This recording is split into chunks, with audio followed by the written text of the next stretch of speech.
Today I should be having my interview for a truck driving position here in Corpus Christi. I spent the night at a rest stop. It was kind of a noisy night, but it calmed down towards the end of the night, and I think I am pretty much ready to move on. So I'm heading back to Corpus Christi. I have until midday sometime to actually get to my interview. So I'm going to be heading to the waterfront. I'm going to go hang out at the beach and edit some videos, get ready for this interview, and eat breakfast. So let's go.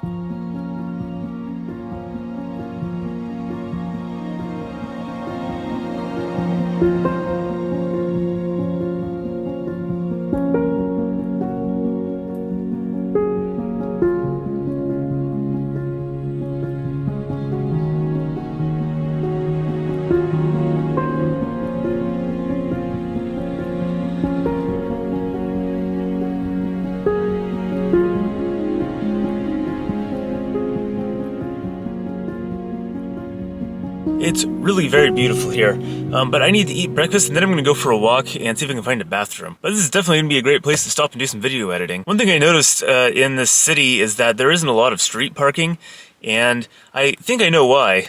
So let me show you what the edges of the roads look like. So if you see down there how the road dips down into the gutter, and there is a huge drain there. That's what the side of every street here looks like. It looks like in July they get a ton of rain, and so that's probably what that's all about. But it makes it so you can't really park on the side of the street. You have to use parking lots and stuff. So that's probably why there's no street parking here. Unfortunately, that also means that there's not a lot of opportunity for urban camping around here, it looks like, but there definitely is opportunity for camping elsewhere in this area. One thing that happened right before I moved into the tiny house was my ceramic bowl that I had been using for ages fell on the ground and shattered into a million pieces. So I've been using this yogurt container as a bowl for ages now. I really need to do something about my utensil and plates and bowl situation. It's not really good. For utensils, I've been using these wooden spoons and forks that I got from Trader Joe's, and they actually work pretty well. You can clean them off pretty easily and reuse them. But again, not exactly a great permanent solution. I guess I was wrong. There aren't any actual bathrooms here, so I'm going to actually move to a different beach, which definitely has several bathrooms. We'll see what that's like.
I found the showers in this corner of Corpus Christi. So apparently this is a place that you can park, and people do park here overnight all the time, but also apparently you sometimes get harassed by law enforcement.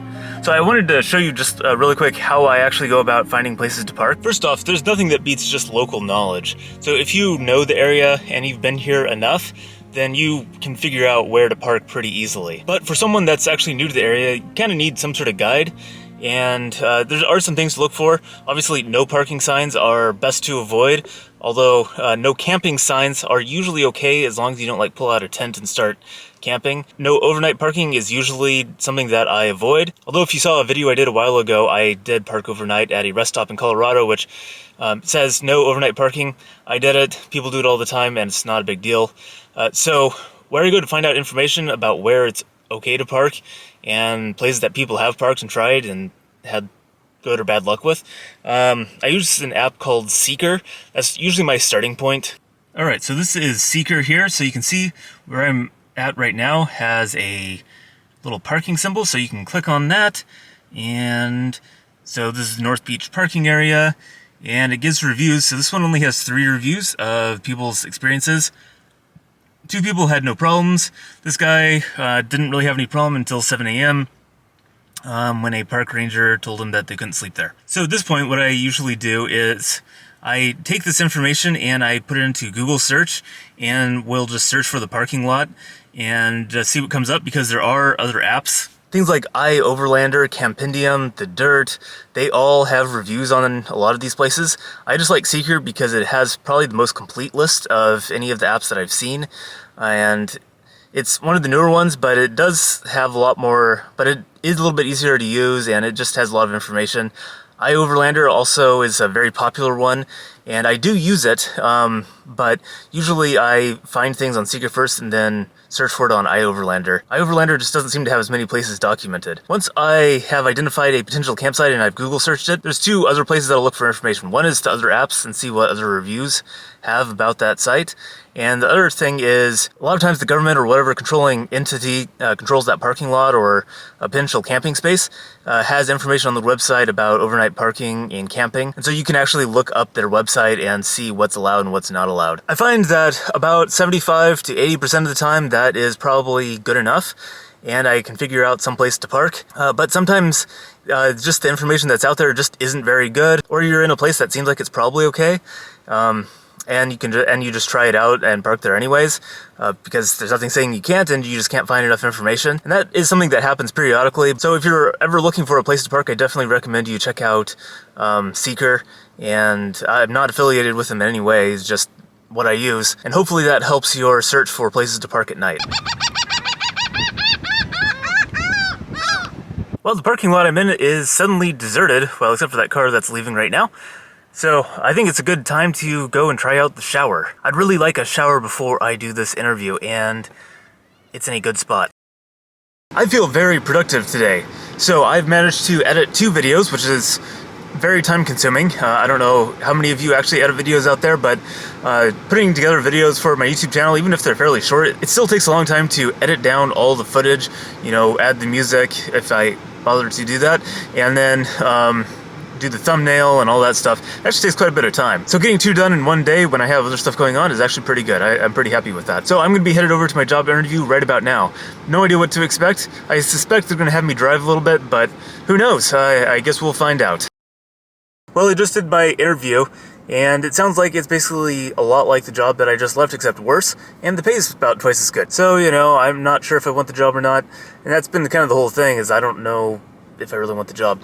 But I have other places that I've been applying to, so maybe something else will come through. In the meantime, I need to go find parking for the night, and I need fuel, so I'm gonna go do both those things. Fortunately, fuel is super cheap here. Coming out of that last interview, it almost makes me feel like it was a mistake leaving that old job. But I'd already quit for a different job, so kind of it is what it is. And it's part of the reason why I've been posting every day on my YouTube channel, because I'm kind of hoping that YouTube will rescue me and I won't have to do any of this type of work, but I don't know. We'll see. I need to go find a place to camp, so I'm gonna hit the road. Yeah, I really came down here at the wrong time of year. Everyone else came down here as well, so finding a place to actually camp is a little bit challenging. So I'm actually going to go back to Corpus Christi, and then I'm going to try out a different rest area for the night. I'm probably only going to do this a couple more times. I don't know how much longer I'm going to be here. It just depends on what happens. Okay, I did some research, and I think I know what I'm going to do. Especially after having some food, that definitely helped. So what's going to happen, I think, is I need to kind of slowly move back towards the West Coast. I know for sure that I have work that I can do in Washington. I can always flex drive there. I can always do stuff there. That's not a big deal. That's where my address is. So this job that I just interviewed at, if I get it, then I will move back here and find an apartment, I guess. If I don't, then I'm just going to be continuing heading west. So I'm going to head west slowly. As slowly as possible. My goal is to be in California by about the middle of April, so about another month. And I have enough money to do that. And if I get this job along the way, then I can just turn around and head back. If I don't, and I start running out of money, then I can always just head back to Seattle. But I think those are my best options right now. If all else fails, I can sign on with one of the mega carriers and do that. But there just aren't that many great places to camp around here. Beaches are very crowded and not so much fun to be at. They are beautiful, but I think it's kind of the wrong time of year to be here. Don't want to be here during spring break. My best bet is to head towards the areas that have the most vacant land that I can camp on. So anyways, I'm off to the rest area. I'm going to be doing some video editing, do some uploading, and I will see you at the rest stop. So I made it to the rest stop for the evening, and it is actually fairly quiet here. Well, for a rest stop anyways. So I had some time to think while I was driving up here and was thinking about whether or not I would actually take this job that I just interviewed at if I was offered the job. And the answer is probably no, unless it's a really good deal. The interview went fine, but they made it pretty clear that almost all their delivery drivers, once they make it through training, they quit day one. Almost all of them, when they try to go out solo. And it sounds like the company just doesn't care that much. They do a lot of things wrong. Honestly, it sounds like a worse job than the one I just left. The pay is a lot higher, though. There is that.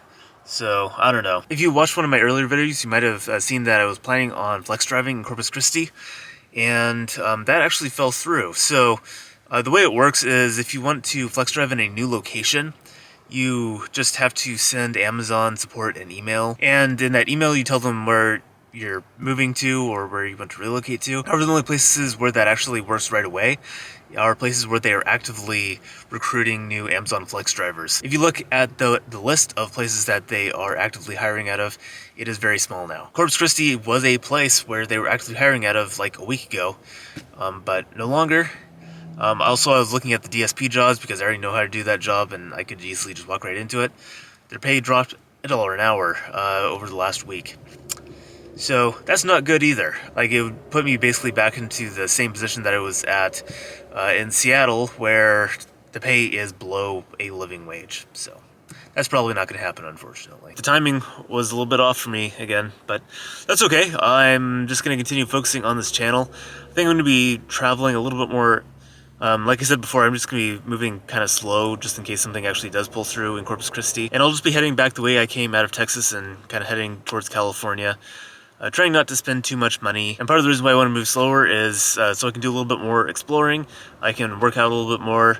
I might have to invest in a gym membership. So anyways, I will see you tomorrow.